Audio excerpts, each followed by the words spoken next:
कृष्ण मित्रांनो, खूप खूप स्वागत आहे तुमचं माझ्या आजच्या नवीन व्हिडिओमध्ये। तर मागील व्हिडिओमध्ये आपण भगवद्गीतेतील प्रथम श्लोक व द्वितीय श्लोक जाणून घेतला आणि त्या दोन्ही श्लोकांचे अर्थ देखील आपण मराठीमध्ये जाणून घेतलेले आहेत। तर ते दोन्ही व्हिडिओ जर तुम्ही बघितले नसतील तर जाऊन ते दोन्ही व्हिडिओ पण तुम्ही बघा, म्हणजे पुढील माझ्या व्हिडिओमध्ये मी काय सांगते ते तुम्हाला लगेच कळेल। तर प्रथम श्लोकामध्ये प्रश्न केला होता संजयाला, कोणी केला होता हे पण आपण जाणून घेतलं आणि द्वितीय श्लोकामध्ये संजयाने त्याच प्रश्नाचं उत्तर दिलं होतं। तर आज आपण तृतीय श्लोक जाणून घेणार आहोत। तृतीय श्लोकामध्ये दुर्योधन बोलणार आहे आणि तो काय बोलणार आहे तेच आपण आज जाणून घेणार आहोत। तर दुर्योधन असं बोलतोय, पाश्येताम पांडू पुत्रा नामाचार्य महती चमूम युद्धम द्रुपद पुत्रेन तव शिष्येन धीमता। तर आता आपण याचा मराठीतून अर्थ जाणून घेणार आहोत आणि तुम्हाला जर माझे व्हिडिओज आवडत असतील तर माझ्या व्हिडिओला नक्की लाईक करा, तुमच्या मित्रांमध्ये माझे व्हिडिओ शेअर करा आणि आपल्या चॅनलवर जर तुम्ही नवीन असाल तर आपल्या चॅनल देखील सबस्क्राईब करून घ्या। तर चला तर आपण याचा मराठीतून अर्थ जाणून घेऊयात। तर दुर्योधन म्हणतोय, हे आचार्य, तुमचा बुद्धिमान शिष्य द्रुपदपुत्र याने कौशल्याने रचलेली ही विशाल पांडव सेना पहा। तर त्याने पांडव सेना का रचली होती हे आपण जाणून घेतलेलं आहे। आता महाभारताचं युद्ध चालू आहे आणि दुर्योधनाने ही पांडव सेना रचलेली आहे। तर आपण पुढे याचं तात्पर्य जाणून घेऊयात। राजधनुर्धर दुर्योधनाला आपले श्रेष्ठ ब्राह्मण सेनापती द्रोणाचार्य यांच्या चुका दाखवून द्यावायच्या होत्या।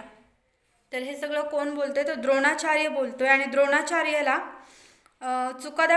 द्रोणाचार्य नाही, हे सगळं दुर्योधन बोलतोय आणि दुर्योधनाला या द्रोणाचार्याच्या ज्या आहेत चुका दाखवून द्यायच्या होत्या। द्रोणाचार्यांचे पिता द्रुपद यांच्याशी द्रोणाचार्यांचे राजनैतिक कारणावरून भांडण झाले होते। तर द्रोणाचार्याचे त्यांच्या पिताशी राजनैतिक कारणावरून भांडण झालेले होते आणि या भांडणाचा परिणाम म्हणून द्रुपदाने एक मोठा यज्ञ केला, ज्यामुळे त्याला द्रोणाचार्याचा वध करू शकेल अशा पुत्राची प्राप्ती झाली। तर द्रोणाचार्याचा वध करू शकेल अशा पुत्राची प्राप्ती त्यांना झाली। द्रोणाचार्यांना याची पूर्ण जाणीव होती आणि तरीसुद्धा उदार ब्राह्मण या नात्याने त्यांनी आपल्याकडे सैनिकी शिक्षण प्राप्त करण्यासाठी सोपविण्यात आलेला द्रुपदपुत्र स्वतःकडील सर्व प्रकारच्या युद्धकला शिकविण्यात मुळीच संकोच केला नाही। आता कुरुक्षेत्रावरील युद्धभूमीमध्ये दृष्टद्युम्नाने पांडवांची बाजू घेतली होती। दृष्टद्युम्नाने इथे पांडवांची बाजू घेतलेली आहे, महाभारताच्या युद्धात बाजू घेतलेली आहे। द्रोणाचार्याकडून प्राप्त झालेल्या युद्धकलेनुसारच पांडव सेनेची व्यूहरचना केली होती। तर द्रोणाचार्यांनी त्यांना जे प्रशिक्षण दिलं त्यावरूनच त्यांनी पांडवांच्या सेनेची व्यूहरचना केलेली होती।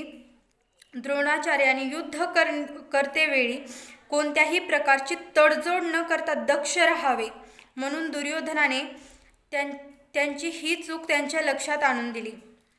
यावरून त्याला हे देखील दाखवून द्यावायचे होते की पांडव हे द्रोणाचार्याचे प्रिय शिष्य असल्यामुळे पांडवांविरुद्ध युद्ध करताना यांनी कोणत्याही प्रकारची पक्षपात करू नये।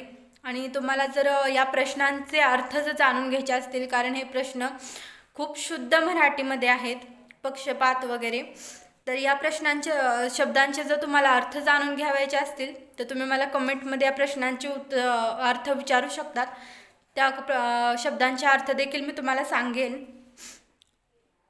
विशेषतः अर्जुन हा त्यांचा बुद्धिमान आणि सर्वात प्रिय शिष्य होता। अशा प्रकारच्या सौम्यपणा युद्धात पराभूत होण्यास कारणीभूत ठरू शकतो असे हे दुर्योधनाने सूचित केले। तर दुर्योधनाने हे कोणाला सूचित केले हे मी माझ्या या व्हिडिओमध्ये तुम्हाला सांगितलेलंच आहे, दुर्योधनाने हे कोणाला सूचित केले।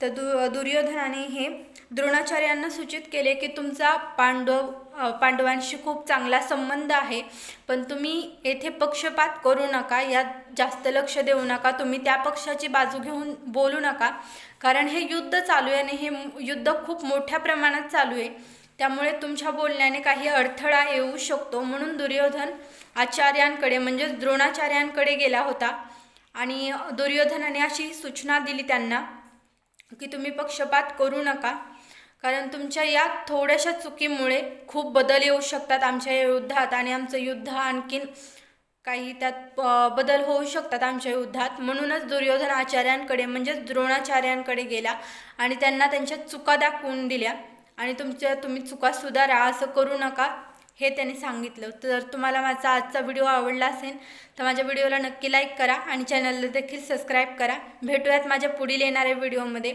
त्यात देखील मी तुम्हाला पुढील जो श्लोक आहे तो श्लोकही सांगेन आणि श्लोक सगळे संस्कृतमधनं आहेत, त्यामुळे त्याचे मराठीत अर्थ देखील मी तुम्हाला सांगेन. आणि तरी देखील तुम्हाला श्रीकृष्णांविषयी किंवा श्रीरामांविषयी काही विचारायचं असेल तर ते देखील तुम्ही मला विचारू शकतात. आणि माझ्या पुढील येणाऱ्या प्रत्येक व्हिडिओमध्ये मी तुम्हाला एक श्लोक व त्या श्लोकाचा अर्थ सांगणार आहे, त्या श्लोकाचं तात्पर्य देखील सांगणार आहे. आणि माझ्या मागील व्हिडिओमध्ये आपण हे जाणून घेतलं की राधा राणी कोण होत्या, गोपिका कोण होत्या आणि श्रीकृष्ण कोण होते हेही आपण जाणून घेतलेलं आहे. आणि भगवान श्रीरामांनी त्यांच्या पितांचं पिंडदान कसं केलं हे देखील आपण जाणून घेतलेलं आहे.